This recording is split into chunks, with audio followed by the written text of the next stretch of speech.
ময়মনসিংহের গৌরীপুরের ডৌহাখলা গ্রামের মৃত ৭০ মিয়ার ছেলে ইয়াসিন শেখ ৪ ভাই বোনের মধ্যে ২ জন আগেই মারা গেছেন। মা আর বড় ভাইকে নিয়ে সংসার ছিল তার। ইচ্ছে ছিল সেনাবাহিনীতে চাকরি করবেন, কিন্তু দেশে সে সুযোগ পাননি। পরে রাশিয়ায় গিয়ে দেশটির সেনাবাহিনীতে চুক্তিভিত্তিক যোদ্ধা হিসেবে যুক্ত হয়ে অংশ নেন ইউক্রেন যুদ্ধে।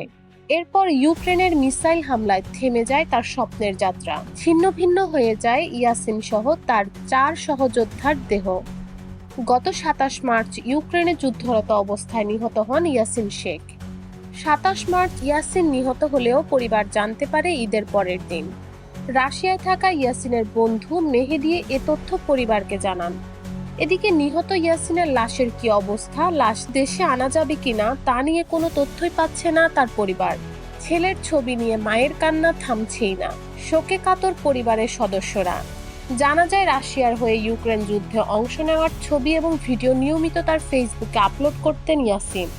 গত ১ মার্চ ফেসবুকে তার বাবার মৃত্যুবার্ষিকীতে রাশিয়ায় যাওয়া, সেনাবাহিনীতে যোগ দেওয়া এবং তার স্বপ্ন পূরণ নিয়ে একটি ভিডিও আপলোড করেন ইয়াসিন।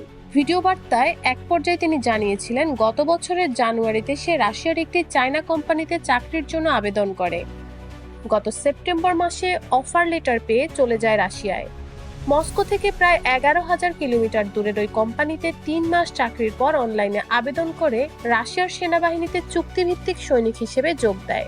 দেশে না হলেও বিদেশে সৈনিক হয়ে বাবার স্বপ্ন পূরণ হয় বলেও জানায় সে। ওই ভিডিওতে আওয়ামী লীগ সরকার বিরোধী আন্দোলনের স্মৃতিচারণ এবং তার রাজনৈতিক সহকর্মীদের জন্য দোয়া প্রার্থনা করেন ছাত্রদল কর্মী ইয়াসিন।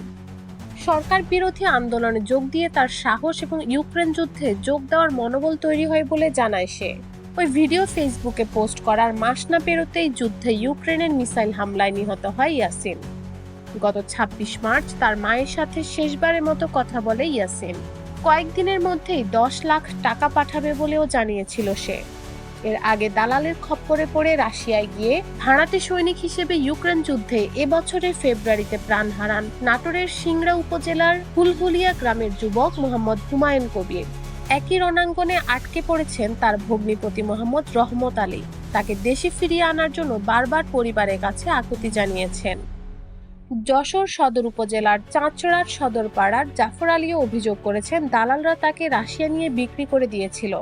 তিনি এখন ইউক্রেন যুদ্ধের ময়দানে রয়েছেন। তিনিও দেশে ফিরে আসতে চান।